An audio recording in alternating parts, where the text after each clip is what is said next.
ನಮಸ್ಕಾರ ಆತ್ಮೀಯ ವೀಕ್ಷಕರೇ, ನಾನು ನಿಮ್ಮ ಡಾಕ್ಟರ್ ನಾಗರಾಜ್ ಎಸ್ ಅಂಗಡಿ, ಆತ್ರೇಯ ಆಯುರ್ವೇದಾಲಯ, ದುರ್ಗಿಗುಡಿ, ಶಿವಮೊಗ್ಗ.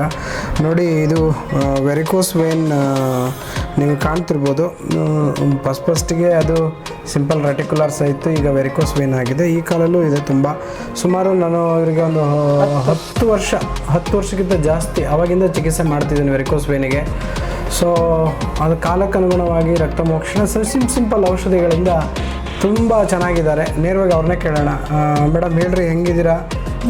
ನಮ್ಮ ಆರೋಗ್ಯ ಆಕಾಂಕ್ಷಿಗಳೊಂದಿಗೆ ನಿಮ್ಮ ಅನುಭವವನ್ನು, ನಮ್ಮ ಆಸ್ಪತ್ರೆಯೊಂದಿಗೆ ಸಂಬಂಧವನ್ನು ಹಂಚ್ಕೋಬೇಕು ಅಂತ ಕೇಳ್ತೀನಿ. ನಮ್ಮ ಹೆಸರು ಶಾರದಾ. ನಾವೀಗ 10 ವರ್ಷದಿಂದನೂ ಈ ಹಾಸ್ಪಿಟ್ಲಿಗೆ ಕನೆಕ್ಟ್ ಆಗಿದ್ದೀವಿ. ರಕ್ತಮೋಕ್ಷಣ ಮತ್ತು ಮಾತ್ರೆಗಳು ಅಷ್ಟೇ ಕೊಡೋದು. ನಮ್ಮ ಮನೆಯಲ್ಲೂ ಕೂಡ ಎಕ್ಸಸೈಸ್ ಮಾಡೋದು, ವಾಕಿಂಗ್ ಮಾಡೋದು, ನಮ್ಮ ಲೈಫ್ ಸ್ಟೈಲ್ ಚೇಂಜ್ ನಾನು ಸ್ವಲ್ಪ ಕಂಟ್ರೋಲಲ್ಲಿ ಇಟ್ಕೊಂಡಿದ್ದೀನಿ.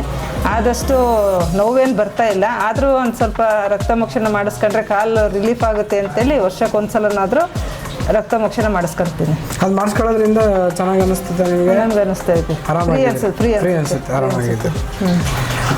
ಆಕಾಂಕ್ಷಿಗಳು ಕೂಡ ಚೆನ್ನಾಗಿ ಬಂದು ಮೆಡಿಸಿನ್ ತಗೊಳ್ತಾ ಇದ್ದಾರೆ. ಎಲ್ಲರೂ ಕ್ಯೂರ್ ಆಗಲಿ ಅಂತ ಅನ್ನೋದು ನಮ್ಮ ಆಸೆನೂ ಅಷ್ಟೇ. ಎಲ್ಲರೂ ಚೆನ್ನಾಗಿ ಆಗ್ತಿದ್ದಾರೆ.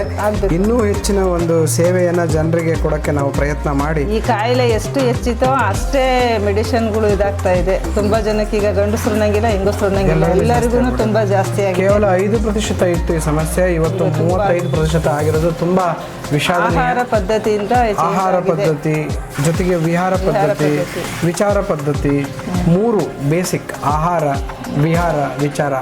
ಆಹಾರ ಅಂತಂದರೆ ಭಾಳ ಉಪ್ಪು, ಖಾರ, ಹುಳಿ.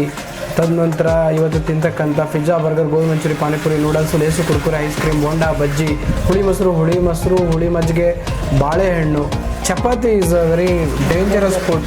ಸೊ ಇವು ಆಹಾರ ತಿನ್ನೋದ್ರಿಂದ, ಜೊತೆಗೆ ವಿಹಾರ, ಲ್ಯಾಕ್ ಆಫ್ ಎಕ್ಸಸೈಸಸ್ಸು, ವಾಕು. ನಾವು ಬರೀ ವೆಹಿಕಲಲ್ಲಿ ಓಡಾಡೋದ್ರಿಂದ ಮಸಲ್ಸ್ ಸ್ಟ್ರೆಂತ್ ಕಡಿಮೆ ಆಗಿ ಪಂಪಿಂಗ್ ಕೆಪಾಸಿಟಿ ಕಡಿಮೆ ಆಗುತ್ತೆ. ಹಾಗಾಗಿ ವೇನಸ್ ನಾವೇನು ವಾಪಸ್ ಕಳಿಸ್ಬೇಕು ರಕ್ತನ, ಅದು ಸರಿಯಾಗಿ ಆಗದೇ ಇರೋದು ಒಂದು ಕಾರಣ ಆಗುತ್ತೆ. ಫಾಲ್ಟಿ ವಾಲ್ಸ್ ಅದರಿಂದ ಆಗುತ್ತೆ. ತದನಂತರ ವಿಚಾರ, ಯಾವಾಗಲೂ ಅಸಮಾಧಾನ, ಅಸಂತೃಪ್ತಿ, ಕಿರಿಕಿರಿ, ಬೇಜಾರು, ಬೇರೆ ಹೊಟ್ಟೆ ಕಿಚ್ಚು, ಈ ಥರದ ಒಂದು ಅಸಂಬದ್ಧವಾಗಿರ್ತಕ್ಕಂಥ ಮಾನಸಿಕ ವಿಚಾರಗಳು ಕೂಡ ವೆರಿಕೋಸ್ ವೇನ್ಗೆ ಕಾರಣ ಆಗುತ್ತೆ. ಇವು 3 ಇವತ್ತಿಗೆ ಹೇಳಿ ನಾನು ಇವರನ್ನು ಸಂದರ್ಶನ ಪಡೆದಿದ್ದೇನೆ.